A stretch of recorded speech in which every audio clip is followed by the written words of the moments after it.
اللہم صلی علی محمد و آل محمد۔ السلام علیکم۔ آپ کو حرم علی سین فاطمیہ سے آپ سب کو ماہ رمضان کی مبارکباد پیش کرتی ہوں، اور پروردگار عالم سے اس ماہ مبارک مہینے کے تصدق میں دعا و درخواست ہے کہ ہمارے وقت کے امام یوسف زہرا کا جلد ظہور فرمائے اور ہمیں ان کے حامی و ناصروں میں سے قرار دے۔ ابھی ہم نے ماہ شعبان رجب گزارا، خوشیوں کا مہینہ، اور رمضان کی تیاری کا مہینہ، کہ اس مہینے 2 مہینوں میں ہم نے اپنے آپ کو ان پاک ہستیوں کے ساتھ متمسک رکھا اور ان ہستیوں سے دعا و درخواست کرتے رہے اپنے گناہان کبیرہ صغیرہ کی، اور تیاری کرتے رہے ہیں، کیونکہ یہ 2 مہینے، پہلا مہینہ پروردگار عالم کا مہینہ، دوسرا شعبان جناب رسول خدا رحمت للعالمین کا مہینہ، جو کہ ہماری بخشش کے لیے واحد امت ہے ہم، کہ ہمارے گناہ ہمارے چہروں سے عیاں نہیں ہوتے۔ تصدق جناب فاطمہ الزہرا سلام اللہ علیہا کے بابا کے صدقے میں، کہ پہلی امتوں میں کے چہروں سے عیاں ہوتے تھے گناہ۔ اب ہم میں فرق یہ ہے، کیونکہ جناب رسول خدا نے یہ اللہ سے عہد لیا تھا کہ میری امت کے چہرے نہ بگاڑنا، ان کے گناہوں پہ پردہ پوشی کرنا۔ تو پروردگار عالم نے اپنے محبوب رسول کی بات کو رد نہیں کیا، اور ہم گناہ گاروں کے چہروں سے ہمارے وہ چیزیں عیاں نہیں ہوئیں جیسے پہلی امتوں کے چہروں پہ لکھی جاتی تھیں، دروازوں پہ لکھی جاتے تھے ان کا گناہ۔ تو یہ احسان ہے جناب سیدہ کے بابا کا، نانا حسین کا، خاندان رسالت کا احسان ہے ہم سب پہ، کہ ہمارے پہ پردہ پوشی کی ہمارے گناہوں سے۔ لیکن اگر ہم، امیر کائنات فرماتے ہیں کہ اگر آپ ایک دوسرے کے گناہ دیکھ لیں اور پتہ چل جائے تو آپ ایک دوسرے کو دفنانا چھوڑ دیں، آپ کی لاشیں ایسے ہی حیوان کھا جائیں۔ تو لیکن اس کے بدلے میں ہمیں سوچنا چاہیے کہ ہم نے کیا کیا۔ ہم نے صلے میں زہرا کے بابے کو، جناب رسول خدا صلی اللہ علیہ وآلہ وسلم کو صلے میں کیا دیا، ان کی اولاد کے ساتھ کیا کیا۔ انہوں نے ہمیں صرف 2 چیزیں مانگی، کہ میری اہل کی اطاعت، محبت، قرآن اور آل بیت چھوڑے جا رہا ہوں۔ لیکن ہم نے وہ احسان فراموشی کرتے ہوئے اپنے گناہوں پہ جرأت دکھائی، اس میں بھی شامل ہوں۔ آپ یہ سمجھا کریں کہ میں اس میں پہلے نمبر پہ میں خود اپنے آپ کو سنا رہی ہوتی ہوں، کان میرے سن رہے ہوتے ہیں، تو ساتھ ساتھ آپ تھوڑی تھوڑی زیارت بھی کرتے رہیں۔ زوار کی قدموں کی دھول میں بھی اگر ہمارا نام آ جائے تو وہ بھی ہمارے لیے بہت خوش قسمتی ہے۔ چونکہ ادھر قرآن پاک کی تلاوت ہو رہی تھی تو شور تھا، تو میں نے کہا کہ یہاں پہ بیٹھ کے میں آپ سے بات کر لوں۔ رجب شعبان کی تیاری میں امام رضا علیہ السلام غریب الغرباء نے ارشاد فرمایا ہے کہ شعبان کے آخری ہفتے میں آپ تیاری کریں۔ کس کے لیے؟ رمضان کے لیے۔ رمضان کیونکہ آپ اس مہینے میں شعبان میں پاک ہوں گے تو رمضان میں داخل ہوں گے، کہ اللہ کو پاکیزگی بہت پسند ہے۔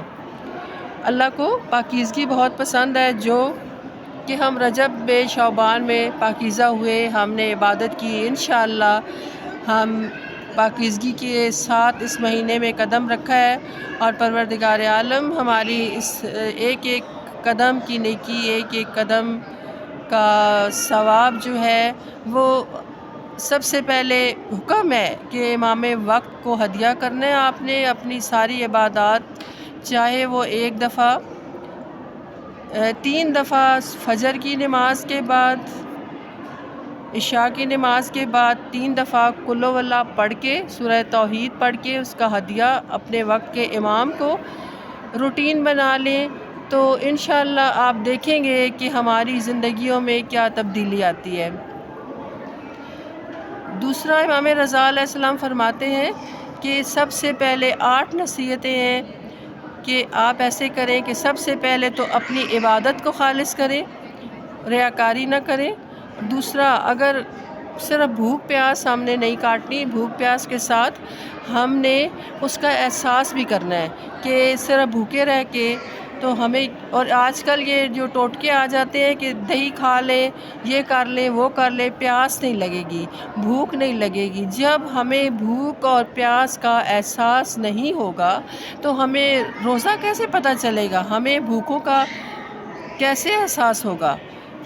آج بھی دنیا میں ہر 10 میں سے 6 یا 7 بندے بھوکے ہیں، ان کے پاس ایک وقت کا کھانا نہیں ہے، لیکن ہمیں اس کی فکر نہیں ہے۔ اور دوسرا، میں میڈیا پہ دیکھتی ہوں، تبصرے بھی کرتی ہوں، لیکن اثر کوئی نہیں ہوتا۔ 1-2 بندوں کا کام نہیں ہے۔ ہم جو غریبوں کا مذاق اڑاتے ہیں، ان کو اپنے آپ کو ثابت کرنے کے لیے کہ ہم خدمت خلق، خدمت خدا کر رہے ہیں، خدمت مخلوقات جو ہے اس غریب غربا کی مدد کر رہے ہیں، ان کو جتنا ذلیل کر سکتے ہیں اتنا کرتے ہیں۔ ان کے نام لیے جاتے ہیں، ان کی لسٹیں بنائی جاتی ہیں، ان کو پھر اللہ کہہ رہے ہیں، جبکہ قرآن میں سب پڑھے ہوئے قرآن ہے، ترجمہ بھی پڑھے ہوئے ہیں، تفسیر بھی پڑھے ہوئے ہیں، بڑے بڑے ممبروں پہ بیٹھتے ہیں، بڑے بڑے عہدوں پہ ہیں، بڑی بڑی ان کی تحریکیں چل رہی ہیں، قرآن پڑھا ہوا ہے، حفظ کیا ہوا ہے۔ اس میں خدا کہہ رہے ہیں کہ ہر مانگتے ہوئے کو نہ دیں، ڈھونڈیں۔ تو کسی نے رسول پاک سے پوچھا کہ ہم ڈھونڈیں کیسے؟ تو انہوں نے کہا ڈھونڈنے سے آپ کو مل جاتے ہیں۔ تو انہوں نے کہا کہ کیا نشانی ہوگی؟ انہوں نے کہا وہ لپٹ لپٹ کے مانگ نہیں رہے ہوں گے، وہ مانگنے کے لیے سفر نہیں کر رہے ہوں گے، ایک شہر سے دوسرے شہر نہیں جا رہے ہوں گے، ان کے چہرے مانگ رہے ہوں گے۔ تو اب چہرے کیسے ڈھونڈیں؟ ہم ڈھونڈیں گے تو ملیں گے، میں اس کی گواہ ہوں، ڈھونڈنے سے مل جاتے ہیں۔ اور غریبوں کے گھروں میں تو ہم جانا پسند ہی نہیں کرتے۔ غریبوں کے گھروں میں کہتے ہیں اسمیل آتی ہے، وہاں صاف صفائی نہیں ہوتی، چونکہ ہم تو ہر وقت پرفیوم میں نہائے ہوئے ہوتے ہیں۔ تو مجھے بہت افسوس ہوتا ہے ان لوگوں پہ، میرے ساتھ خود ایسی بحث مباحثہ ہوتا ہے، اور وہ لوگ یہی کہتے ہیں کہ غریبوں کے گھروں میں کیسے بندہ جائے، وہاں تو جا نہیں سکتا۔ تو کیا کرے وہ غریب؟ کبھی آپ لوگوں نے سوچا ہے کہ ہر مہینے میں کوئی صابن دے آئے، کوئی ایک صرف کا پیکٹ دے آئے؟ ہر مہینے میں، صرف رمضان ہی نہیں ہوتا، رمضان تو اللہ نے سختی کے ساتھ، اللہ نے آپ کو لالچ دی ہے، لالچ کے ساتھ آپ کہ اس کے بدلے میں اللہ ہمیں دگنا دے گا، ہمارا جنت میں گھر بنے گا، کمرہ بنے گا، لیکن ہمیں کیا پتہ کہ اگر ہمارے میں ریاکاری ہے تو وہ جو اگلے بنے ہوئے ہیں وہ بھی ضائع۔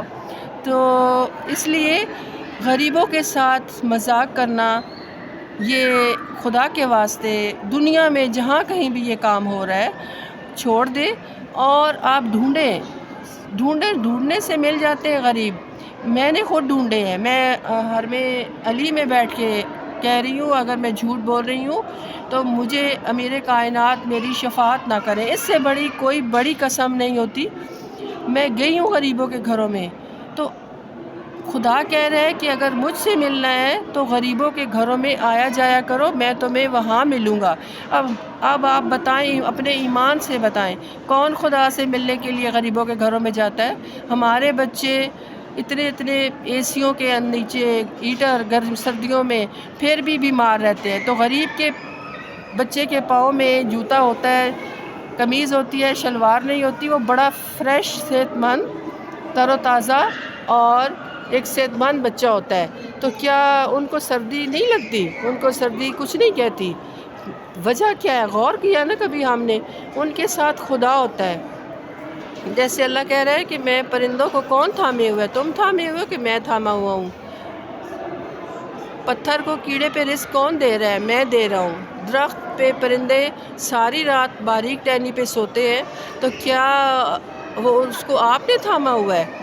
خدا ہے، خدا کو ڈھونڈنے کی کوشش ہی نہیں کی جاتی۔ تو کاش کہ ہم خدا کو ڈھونڈیں۔ اور میری آج کی یہ چھوٹی سی ویڈیو صرف اس پہ ہے کہ خدا کے لیے غریبوں کا مذاق مت اڑائیں، غریبوں کے ساتھ کھلاڑ مت کریں۔ آپ نے اپنے آپ کو عزت ایسے نہیں ملتی، عزت دینے والا خدا ہے۔ آپ بوری پہ بیٹھے ہوئے ہوں گے نا، تو اگر خدا کی خوشنودی کے لیے کام کریں گے تو عزت آپ کا مقدر بن جائے گی۔ بہت سی دعائیں آپ کے لیے، اور حرمِ علی سے، حسین فاطمیہ سے اللہ آپ کی دعاؤں کو مستجاب کرے۔ بہت دعائیں۔ ویڈیو کو شیئر بھی کریں، کمنٹس بھی دیں اور لائک بھی کریں۔ اللہ حافظ۔